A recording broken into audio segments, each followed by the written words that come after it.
to KD in the process. Among other things, he said this: LeBron James would have figured out how to beat the Bucks, and he wouldn't have been exhausted, and he may not have taken the last shot. But LeBron ain't KD, and KD ain't LeBron. KD is a shooter, a scorer, but he doesn't have what LeBron has. Durant needs to learn how to utilize his teams. He has to learn how to set up his teammates to be better. That's it. As great as he is, there's a cap to his talent. Well, it didn't take long for KD to fire back. KD said, didn't the great Scottie Pippen refuse to go in the game for the last second shot because he was in his feelings? His coach drew up the play for a better shooter. He continued with this, Durant. This guy, Scott, also wanted to enjoy his summer, so he chose to rehab during the season. Scottie Pippen, they followed Phil, not you. All right, Broussard, what do you make of the Scottie Pippen-Kevin Durant beef? Woo! Well, Scottie Pippen is obviously a huge LeBron James fan, almost as much as Nick Wright. And I get it, because there's a lot of Scottie Pippen in LeBron's game. You know, they both like point forwards, facilitators, great defenders. They pass, they're tremendous passers. They play the entire game and both scored at a high level. Obviously, LeBron at a much higher level than Scottie, but still, similarities in their game. And I agreed with Scottie earlier in the week when he said KD still has to learn how to will a team to victory. He has not proven that. That's the one thing left for him to prove, that he can will his own team to victory. But in this case, in this GQ article, Scottie went too far. To almost blame that Game 7 loss on Kevin Durant? I mean, Kevin Durant was spectacular. And to say he has to utilize his teammates weren't giving him any help. Durant's not the type to just not try to get anybody else involved. They were running from the ball. They were giving it to Kevin Durant at half court and then going over and standing and watching him create something, Kevin. Go ahead and do something. He was out there on an island. And I don't like Kevin Durant is always been a team player, maybe to a fault. You know, I mean, in Oklahoma City, in Golden State, and in Brooklyn, he is as much of a team player as LeBron James. Now, he's not the facilitator that LeBron is, but if I was a superstar, I'd rather play with KD. It's easier to play with KD because he doesn't dominate the ball. If I'm a role player, I'd rather play with LeBron because LeBron's going to set me up and get me in positions I can't get myself in. But I just think he went too far in saying KD's not a team player. And then when you throw shots like this, you got to be ready to take them back, because I know Nick likes to act like Scottie Pippen was Kobe Bryant so he can diminish Jordan. No. But he wasn't. He got blemishes on his record, and Scottie told no lies other than to say they followed Phil, not you. They followed Michael. Not KD told no lies, you mean? You mean KD told no lies. Go ahead, Brandon. Yeah, KD told no lies, other than... Yeah, I mean, look, this is bad. I don't respect it. I don't like it. You know, sitting here on television as a former player, you have to be able to lean in and call it how you see it.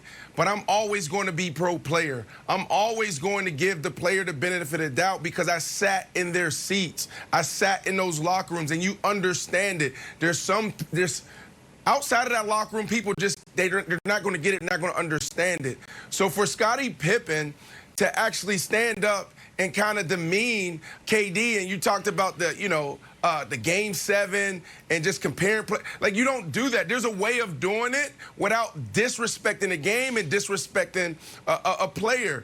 Because, like you said, you're opening yourself up to criticism as well. So there can be an argument that if you remove Michael Jordan, you probably never win a championship. It's a great argument. Like, yeah, you're walking around as a great, and you are great, and we respect you as one, but now if you want to talk about it, let's talk about it. So I don't like it, and anytime I'm in these conversations, what I do is I always give a disclaimer. It's like, yo, when I was in this situation, you know, this is what I did, but here, boom, now I hold the guy accountable. I feel like he just went way too far. It was disrespectful to the games, disrespectful to KD, and some people may look at me and say, well, Brandon, what are you talking about? It's just a simple conversation. Well, no, it isn't. There's a fraternity. There's a way that players are supposed to talk about players. There's a way that we're supposed to criticize players. Now, you don't, not criticize a player. There's a way of holding them accountable. That's all I'm saying, Nick.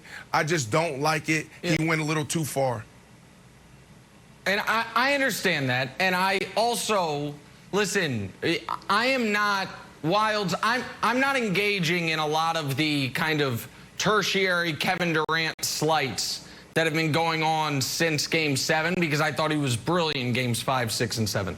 Now, you know, Wilds, you know me, I always kind of have like takes, like future takes on the simmer. Like, let's make sure it's a little warm in case we got to get there. Now, I will tell you, if somehow, some way, Trae Young, with no other All-Stars, finds a way to beat the Bucks team that KD couldn't beat with Kyrie Irving for 4 games, James Harden for 3 games, well, then maybe some of the KD slander will be moved to the front burner. Because there's a future take of, wait, the Hawks could beat the Bucks, but the Nets couldn't? What does that say? But we're not there yet, and I think the Bucks are going to win the series. What I think Scotty said, though, that was the most interesting part of this, is what he said about what really hurt Kevin Durant, which is coaching.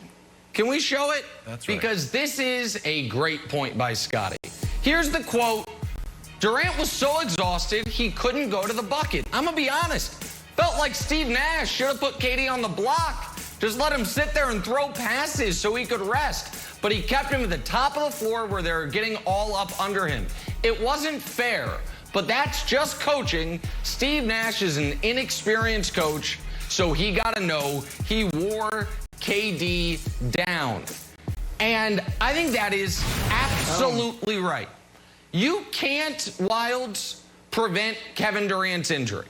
And they did Kyrie Irving's injury, pardon me. Yep. And they did everything they could to give James Harden as much time and maintenance as they could during the regular season, in the playoffs. They did everything they could. That hamstring just went bad on him at the wrong time. And listen, sometimes a guy like Joe Harris is going to prove to be, and maybe he will prove this to be a regular season player. And you just got to deal with it. Like, it just happens sometimes, right? The guy, what they could have done a better job of is making sure that if you're going to play KD the entire game, he has spots within the game to rest. That is one thing LeBron had mastered by his last year in Cleveland. Like, all right, if you're going to need me to play 46 minutes, I'm going to get some rest on the court. And they weren't able to find that for Durant. I don't know if that's how much of that is Nash finding it for him by the sets they draw up, or KD knowing how to find it for himself by where he goes on the court. But I do think the most interesting thing Scotty said was pointing the finger at Nash a bit, who has skated in most quarters except for here, because I thought that was a huge part of the reason the Nets aren't still playing. You're totally right. And here's the thing, Broussard, and I want your take on this. You wrote hundreds of columns, thousands of columns. A few turns of a phrase takes something that seems incendiary or seems subtle and can turn it incendiary. So what if Scottie Pippen said this? And I think it gets his point across. Kevin Durant is a great player, but he went home, and that wasn't his ultimate goal. I think he should spend the offseason and figure out, like all great players do, how to get even better. And one way that I think he can get better, what LeBron James has really mastered, is ways to have his other teammates go to the next level. And then this is just me freestyling. Like, you've seen LeBron in his career take Ilgauskas. Like, wow, Ilgauskas is good. Wow, Mozgov all of a sudden deserves a big contract. Man, J.R. Smith sure is good. Wow, Alex Caruso, he should get some all-star votes. That's all because of LeBron's ability to get other teammates to another level. And I think it's a fair statement to say great players always look for something to add to their game, and maybe KD can do that too. I don't feel like that's an incendiary comment, and I feel like that's what Pippen was trying to get across, but it came out a little hotter than he wanted it to.